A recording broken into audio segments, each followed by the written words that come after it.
Olá, o TCE na TV está no ar. Confira os destaques desta edição.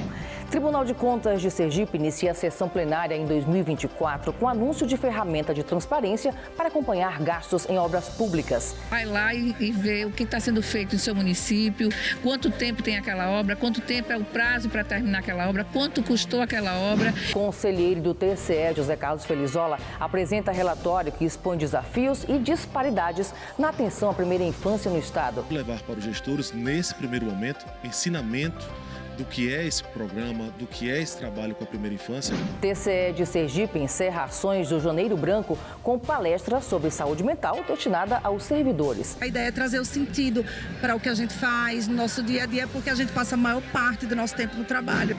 E ainda no quadro Diálogo Cidadão, o jornalista Messias Carvalho bate um papo sobre licitações e contratos com o secretário de Auditoria do Tribunal Regional do Trabalho da 20ª Região, Marcos Alcântara. Diálogo Cidadão, mais um projeto de sucesso do Tribunal de Contas do Estado de Sergipe para conversar com o jurisdicionado, com o Estado, com os municípios. Fique com a gente, a revista eletrônica do Tribunal de Contas de Sergipe já começou.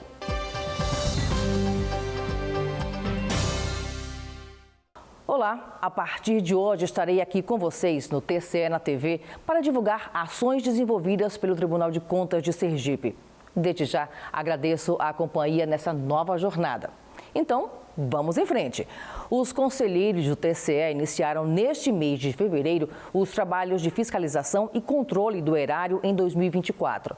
E na primeira sessão plenária do ano, a presidente Suzana Azevedo apresentou uma ferramenta tecnológica à sociedade que monitora os gastos e a execução das obras no estado custeadas com dinheiro público. A reportagem é de Juliane Balbino e Mica Neto. O início dos trabalhos no Pleno do Tribunal de Contas contou com a participação de todos os conselheiros da Corte no plenário, além do Procurador-Geral do Ministério Público de Contas, João Augusto Bandeira de Mello. Servidores, interessados nos processos e autoridades acompanharam o retorno dos julgamentos depois do tradicional recesso seguido de férias coletivas. Na abertura da sessão, a conselheira presidente da Corte, Suzana Azevedo, falou sobre as expectativas para os trabalhos ao longo de 2024 e desejou um ano produtivo a todos. Os demais membros do colegiado reforçaram os votos de uma boa gestão à presidente e se somaram às demais saudações. Durante essa primeira sessão plenária, além de falar sobre as expectativas para os trabalhos em 2024, a presidente lançou ainda uma nova ferramenta do Tribunal de Contas de Sergipe. O Observatório TCE vai permitir que o cidadão acompanhe de perto, por meio de painéis que serão lançados ao longo do semestre, informações sobre diversas áreas e gastos dos municípios sergipanos.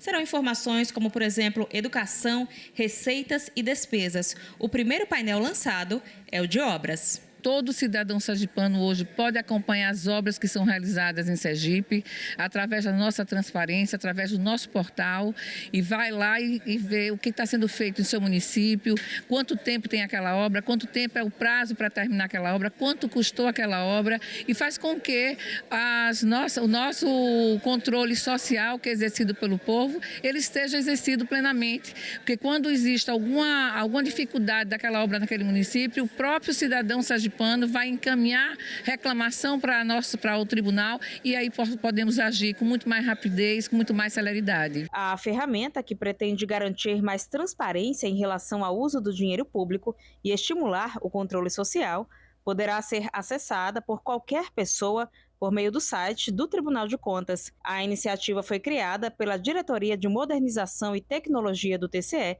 em parceria com a Diretoria de Controle Externo de Obras e Serviços. Nesse painel, a população vai conseguir enxergar quais são as obras que estão em andamento daquele município, as que estão concluídas, as que estão em execução, qual o valor daquela obra, qual foi o valor editado, qual é o valor total daquela obra e quanto já foi pago daquela obra, para que a gente tenha um controle social um pouco mais forte, e que nos informem também do que está acontecendo dentro do seu município.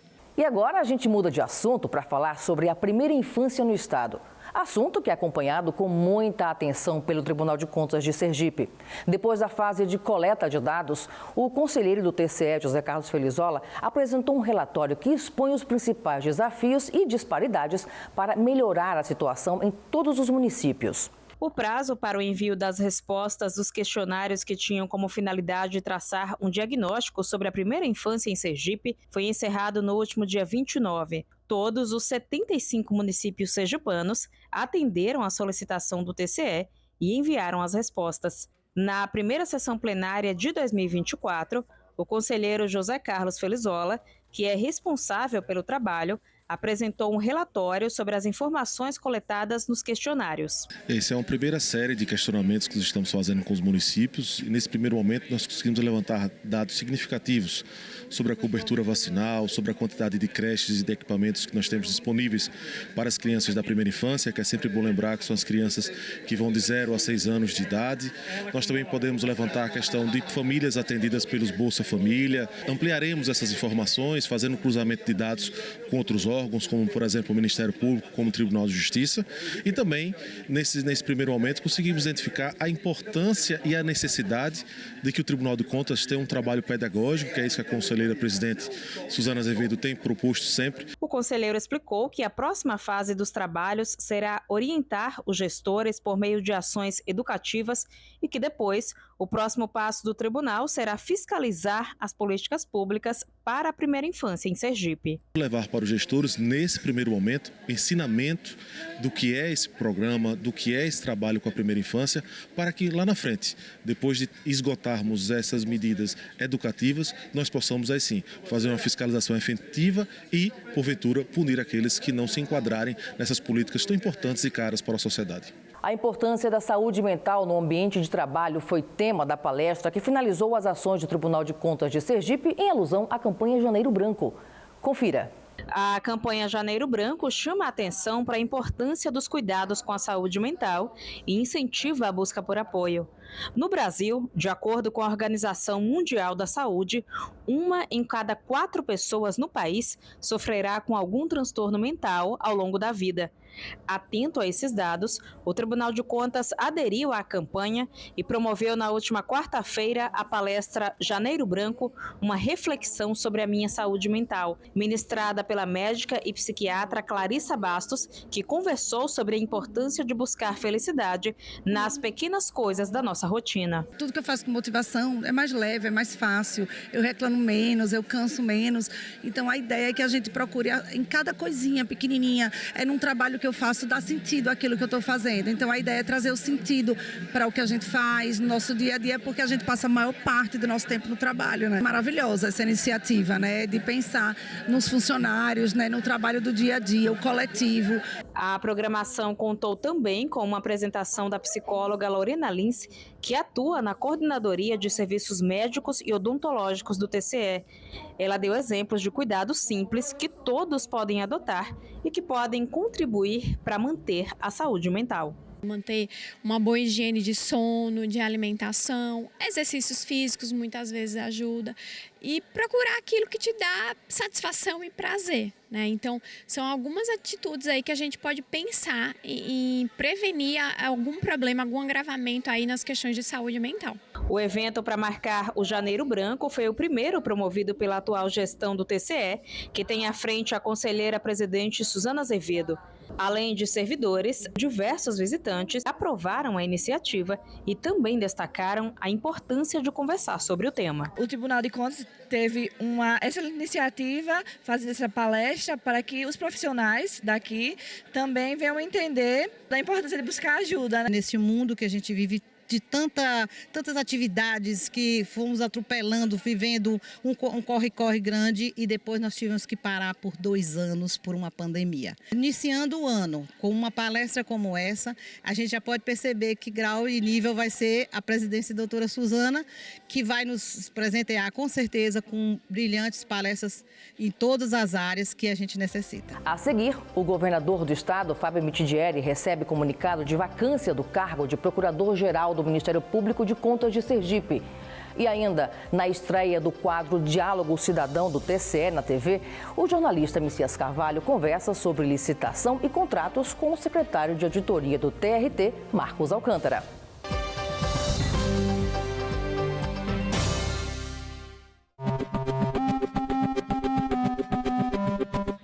Olá, eu sou Priscila Andrade, jornalista, apresentadora aqui da Transamérica FM Aracaju. E a minha pergunta para o quadro de estreia coletiva de imprensa é a seguinte: quais são as principais funções do Tribunal de Contas? Então, Priscila, um Tribunal de Contas tem diversas funções, incluindo principalmente a fiscalização das contas públicas, a avaliação da legalidade e eficiência dos gastos, verificação do cumprimento das normas orçamentárias e a contribuição para a transparência e responsabilidade da gestão pública. Em linhas gerais, o uso de todo o dinheiro do contribuinte aplicado em impostos é verificado por este órgão, que tem sua missão e atribuições definidas pela Constituição. É uma instituição que desempenha papel crucial na garantia da correta aplicação dos recursos públicos e no controle da administração estadual.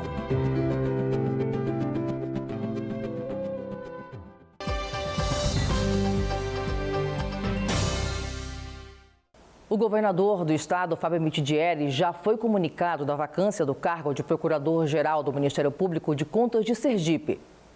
O comunicado aconteceu durante visita institucional ao Tribunal de Contas de Sergipe. A entrega do documento foi feita pela conselheira-presidente do TCE, Suzana Azevedo. Com o iminente fim do mandato do Procurador-Geral do MPC, João Augusto Bandeira de Mello, se dá a necessidade da nomeação do sucessor, que será o Procurador Eduardo Hollenberg Cortes. Após a nomeação do governador, o novo Procurador-Geral será empossado em solenidade que está prevista para o próximo mês de março. E o TCE na TV estreia hoje o quadro de entrevista multiplataforma para abordar assuntos relevantes à sociedade. Na primeira edição do Diálogo Cidadão, o jornalista Messias Carvalho conversou com o secretário de Auditoria do Tribunal Regional do Trabalho, Marcos Alcântara. Na pauta, os processos de licitação e contratos. Acompanhe.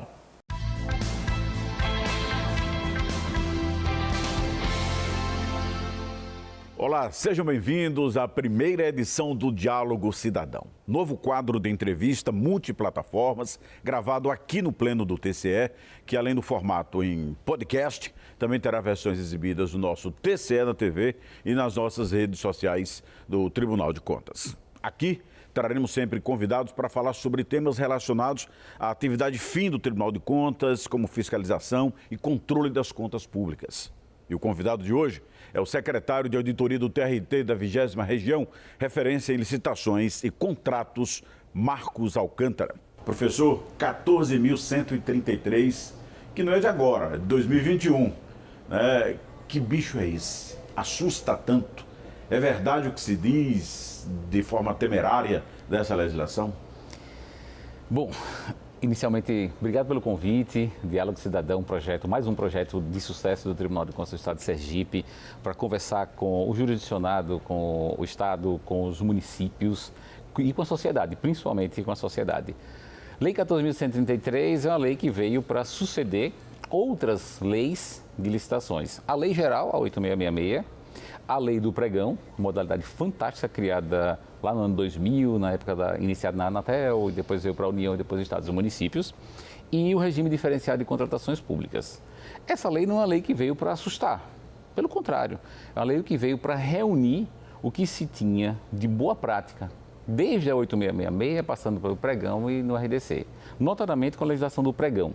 O Pregão ele introduziu na administração pública um novo modelo de negociação, um modelo em que a administração vai confrontar os agentes do mercado e debater preço. É o que já se conhecia, isso vem da teoria dos leilões. Então, uma lei que não veio para assustar, é uma lei que aprimorou alguns institutos, alguns dispositivos que já conhecidos, importou modelos de outros países, o modelo europeu do diálogo competitivo, e traz para o nosso processo mais segurança. A gente falando aqui numa casa de controle, numa casa de contas, para o controle essa lei é maravilhosa.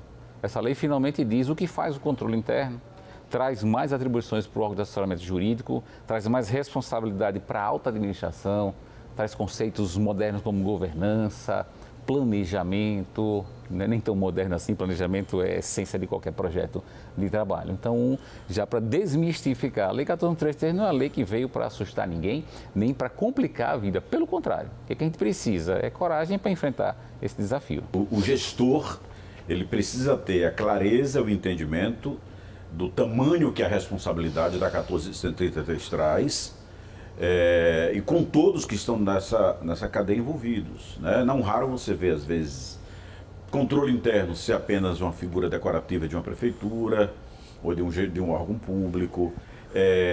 Fiscal de contrato, não raro você vê contratos que nem fiscal tem, só quando se cobra que chega, né? Qualquer um atesta a nota. Quer dizer, essa é uma realidade que muito se vivenciou, mesmo sob a égide da 8666, que Sim. em tese era proibido. Essa vem mais clara. Então, o definir essa responsabilidade precisa ser bem didático daqui para frente, né? Sim, Porque todo mundo vai ser alcançado. Você vai fazer um comparativo, você quer falar sobre alteração de contratos. Lei 8666 tem um artigo tratando disso, artigo 65. A nova lei de licitações começa a tratar do tema no artigo 124, vai até o 134, 135.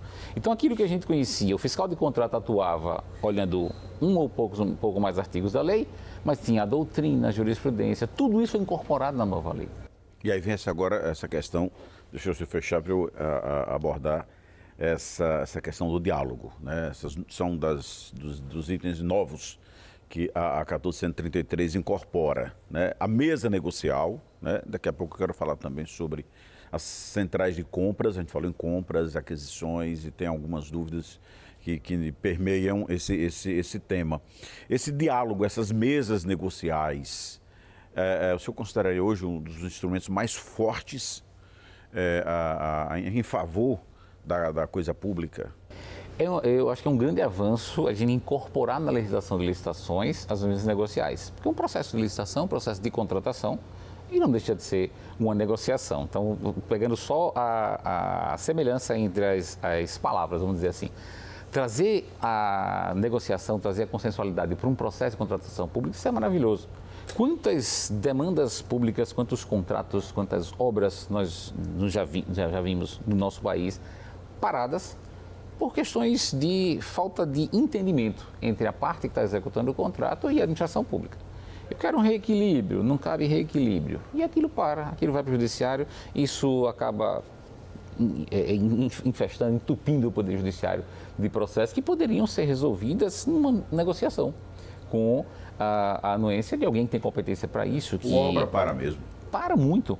Eu vi uma vez uma manifestação de uma autoridade do nosso país questionando isso. O Tribunal de Contas vem e aponta que houve uma irregularidade, independente do tamanho, para a obra. Aquilo fica 2, 3, 4 anos parado para discutir aquela questão que por vezes é pequena, que por vezes poderia ter sido resolvido de uma maneira mais prática, de uma maneira consensual, de uma maneira negocial. Então, essas mesas de negociação virem para o processo de contratação é uma grande novidade e imagino eu que num curto ou médio prazo, isso a sociedade vai começar a perceber que as nossas obras vão andar mais rapidamente, os problemas vão ser resolvidos sem que precise daquela intervenção única do Poder Judiciário. Essa mesa, a decisão dela, esses atores que vão estar ali sentados e discutir, vale ou não vale um realimento de preço, né?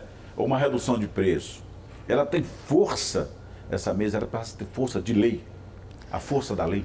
Veja, qual o papel dessas mesas de negociação? É tentar trazer uma consensualidade onde há uma divergência de opiniões, divergência de entendimentos. É claro que eles vão atuar ali como se no papel de julgadores, no papel de decidir.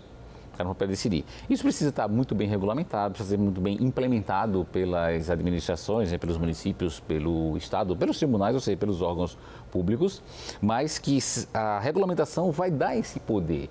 É óbvio que ele não pode ser tendencioso, não pode ser puxar mais para a administração ou para o particular, e eu acho que é isso que causa grande parte das nossas questões. Precisa alguém isento, sem pender para o lado da administração ou do particular, tentar a solução, apontar qual é o caminho. Agora tem outro avanço, né, que algo que me parece, a gente ouve na prática, do dia a dia, muitos questionamentos à luz da 8666, que é a questão das compras. O senhor citou aí como um elemento fundamental, como grandes modificações na 14.133.